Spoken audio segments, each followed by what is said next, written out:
All right, let's get right into it. Today, we're taking a look at a really powerful guide for, well, anyone in a leadership position.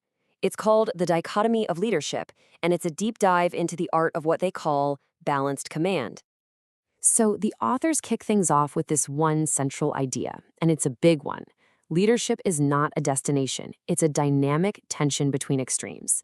And you know what? That tension, that constant balancing act, that's exactly what we're going to break down today. So here's how we're going to tackle this. First, we'll get into the main idea, the leadership dichotomy itself. Then we'll see how to actually apply it, balancing the needs of your people, the demands of the mission, and, this is a big one, the paradoxes inside yourself. Okay, so who are the guys behind this whole thing? We're talking about Jocko Willink and Leif Babin. These are two former Navy SEALs who basically took everything they learned on the battlefield and brought it to the business world. You might know them from their first book, Extreme Ownership. That's the one that taught us to take responsibility for everything. But now, with the dichotomy of leadership, they're showing us the other side of the coin, how to balance that ownership with all the other crazy, competing demands of being a leader. All right, first up, let's talk about people. The people you're actually leading, because this is where we run into the first and maybe the toughest set of these leadership challenges. So the very first, and maybe the most profound tension they talk about is this: being close enough to care, but detached enough to lead. Just think about that for a second. It means you have to care deeply about your team, right? But you can't get so tangled up emotionally that you freeze when it's time to make those really tough calls. It's such a fine line to walk. The key, they say, is to build relationships that are all about respect, not dependency. Your heart's got to be with your team for sure, but your eyes have to stay locked on the mission. Okay, now this next one is huge. Extreme ownership does not mean you do everything yourself. Far from it. As the leader, yeah, you're responsible for it all, but there's no way you can do it all. Your job is to empower your team to lead. And the way you do that, you set crystal clear expectations, define the boundaries, and then, and this is always the hardest part, you step back and let them own their work. It's about creating a culture of ownership, not just a system of top-down control. Here's a great way to think about it.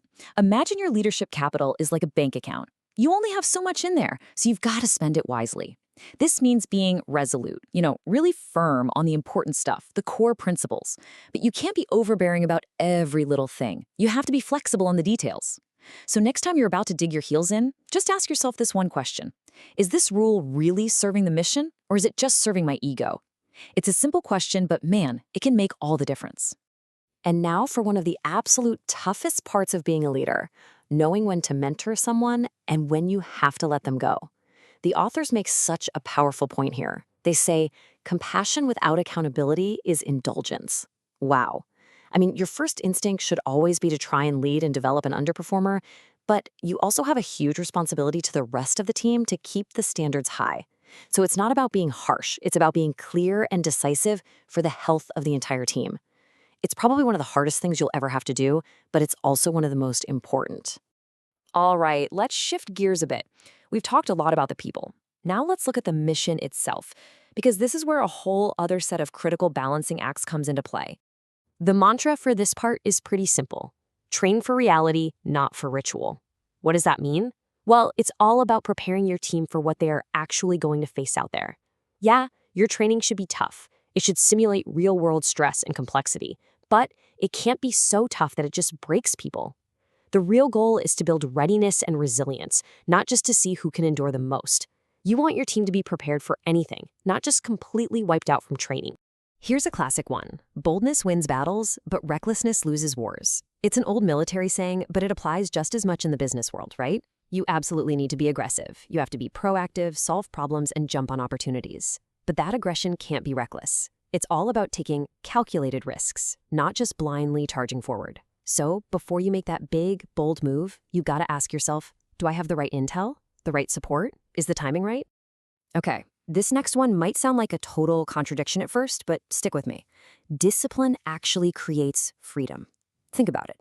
When you have solid routines and processes in place, it frees up everyone's mental energy so they can be more creative and innovative. But and this is where the balance comes in, those systems can't be set in stone. They have to be able to adapt. So as a leader, you should constantly be asking your team and yourself, hey, are our systems actually serving the mission, or are we just doing this because it's tradition? We often think of accountability as a bad thing, right? Like it's some kind of punishment. But the authors here, they see it completely differently. They say accountability is actually a gift. It's a gift you give your team because it empowers them to take real, true ownership of their work. See, your job as a leader isn't to micromanage. It's to coach them, give them the tools and support they need, and then get out of the way. You let them own their path because that accountability, that's the soil where real ownership begins to grow. So we've covered balancing the people on your team and balancing the mission itself. Now it's time to turn that focus inward. Let's talk about what might be the most personal challenge of all, balancing yourself. I'm sure you've all heard that famous saying, no plan survives first contact with the enemy. Well, it's just as true in business, in life, in pretty much everything. You absolutely need a plan. There's no question about that. But you also have to be ready to throw it out the window and adapt the second things change. The key is to build flexible plans that have really clear priorities. And whatever you do, don't let perfectionism become the enemy of actually getting things done. Humility is such a critical trait for a leader. But man, there is a razor-thin line between being humble and just being passive. A humble leader, they listen, they learn, they're open to being wrong. But a humble leader is also not afraid to speak up, to challenge how things are done, and to step up and lead from the front when they need to. So here's a good gut check for you. Ask yourself, in this situation right now, am I being humble or am I just being passive? You know how it is, in the heat of the moment, when everything feels like chaos, it is so easy to get swept up in the emotion of it all. But as a leader, you have to be able to detach to decide. Now, this doesn't mean you stop caring. Not at all. It just means you have the ability to take a step back, zoom out, get some real perspective, and then make a clear-headed decision. And trust me, that is a mental muscle you have to consciously train over and over again. Okay, so we've covered a ton of ground, haven't we?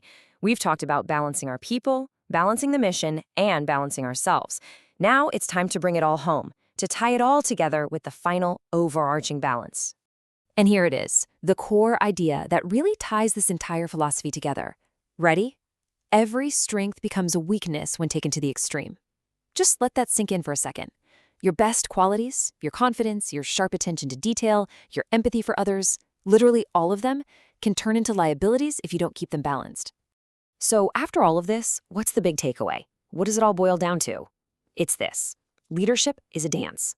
It's a constant, fluid, back-and-forth balancing act between all these opposing forces. The truly great leaders, they don't try to get rid of that tension. They embrace it. They learn how to dance with it. And that brings us to our final thought for today, this idea of leadership as a living, breathing paradox. Look, this book, The Dichotomy of Leadership, it's not a checklist. It's not some rigid list of rules you have to follow. It's so much more valuable than that. It's a compass. It's a guide to help you find your way through the messy, complex, and often contradictory world of leadership. It's what empowers you to lead with both your heart and your spine. So, at the end of the day, if you're looking for something that won't just teach you how to be a better leader, but will actually give you the language to think and talk about leadership in a much deeper, more powerful way, well, this book is it. It really does offer not just lessons, but a whole new language for leadership.